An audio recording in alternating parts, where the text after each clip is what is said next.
Hello, welcome to Oxford Heirlooms. In this video, we will be stitching the elastic casings along the leg hole openings and running the elastic through. Now, I have two little blue dots, so my casing will stop and start at the blue dot, and here where the crotch seam is, it will not be sewn at all in between the two blue dots because I will have to use a safety pin to run the elastic through the casing. Normally I like to use my loop turner, but the way this is constructed, I can't fit my loop turner in there to go around. So I'm going to, with about a 3/8 of an inch or a 1/2 inch seam allowance, I'm going to zigzag, I'm going to tack my casing line down by going forward and backward a couple of stitches and simply sew a casing all along the bottom of this leg. Try to keep the casing the same size all the way around because that looks nicer.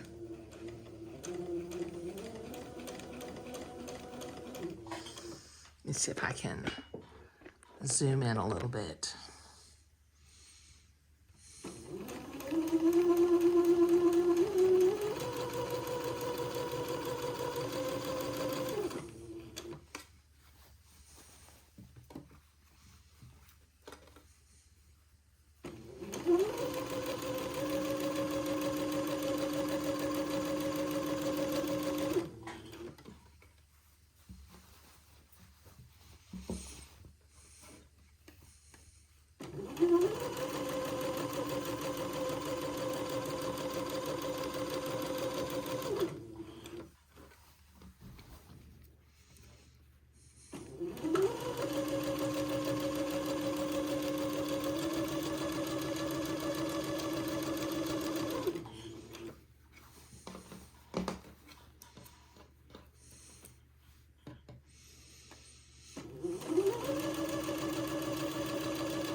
Okay, when I get back around to the blue dot, I'm going to go forward and backward just to tack it into place. There we go. And then I'll clip my threads, both on the inside and the outside. Okay, now I need to repeat this process of sewing the casing on the other leg. And notice how I stopped and started on either side of the crotch seam. And that leaves a little opening for me to feed the elastic through with a safety pin. Okay, so let me sew the other elastic casing and I'll be right back. Okay, I have both casings sewn and it's left open at the crotch seam. Now I need to reach inside in between the outer piece and the lining. I've got my piece of elastic cut according to the pattern instructions, and I have put a safety pin on one end of the elastic, and I'm going to reach in between the lining in the outer blue batiste fabric, and I'm going to begin to feed my safety pin into the casing.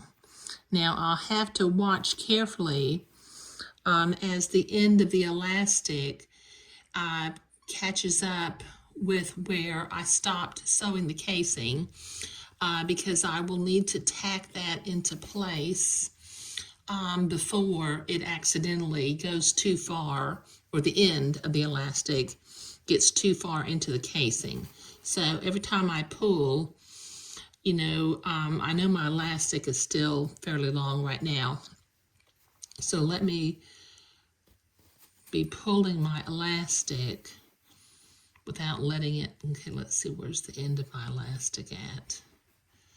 There it is right there. Okay, so I still have about 4 inches to go.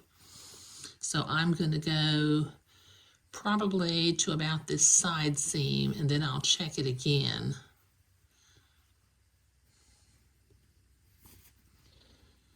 Open up the side seam, because as you recall, that is, the seam is pressed open.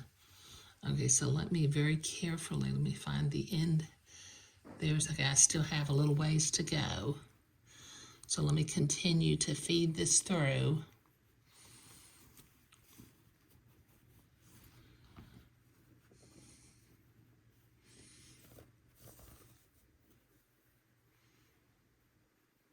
So you can see the end of the elastic through the batiste. So I'm just going to continue to feed this and pull it until it gets to, until the end of the elastic matches up about with the seam, or does, I want it to go no closer than about 1/4 of an inch to the edge of the elastic casing. So I've got to just do a little bit at a time and feed it through.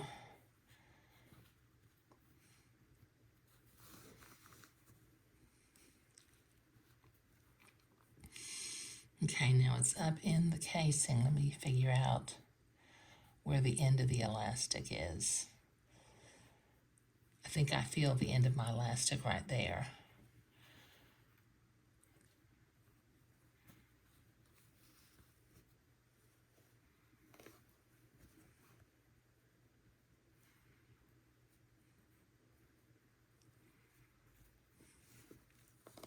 Sorry, this is taking me a little while, but I don't want the elastic to go too far in. Okay.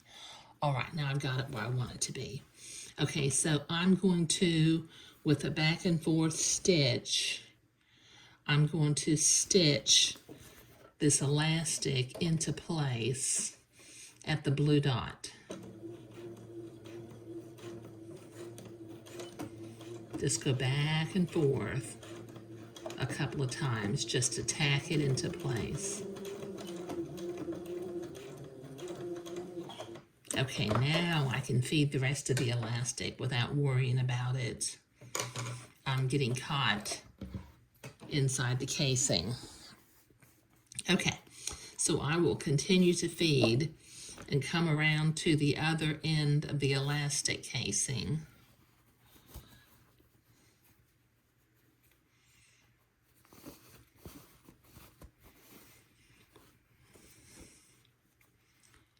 Okay, so I'm at the end of the elastic casing now. So I'm going to reach inside, in between the blue batiste and the lining fabric.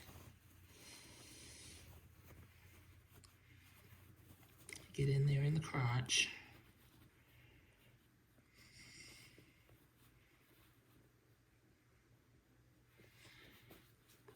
Come through here and grab my safety pin.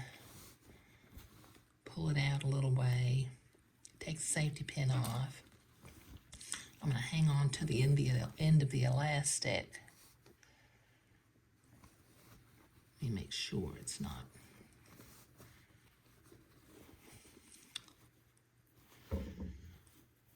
Okay, so I'm going to very carefully, there's the end of my elastic. I'm going to feed it back through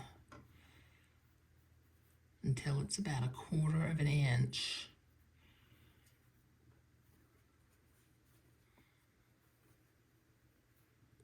Okay, there we go.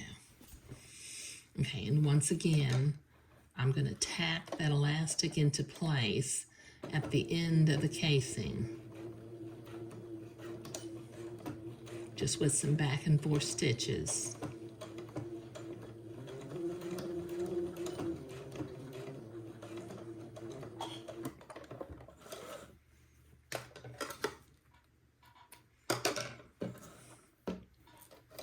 Okay, there. Now I can pull that to move the gathers evenly around the elastic. And then I'll repeat this process for the other leg.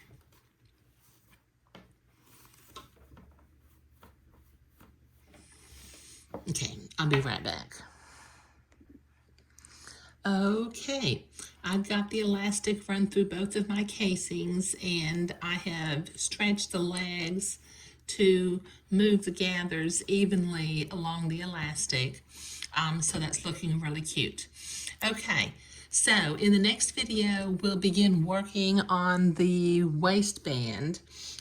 We have a little bit of gathering that we have to do, and we need to create the waistband. But before I start working on the waistband, I'm going to bring my little shirt back over and make sure that my center two buttonholes that are going to go on the waistband are going to line up with the buttons that I sewed onto the shirt. Because I don't want the fancy panel at the center of the shirt to be bunched up when it gets buttoned in. Okay, so sewing the elastic casings and running the elastic through them is what we were doing today. Thank you.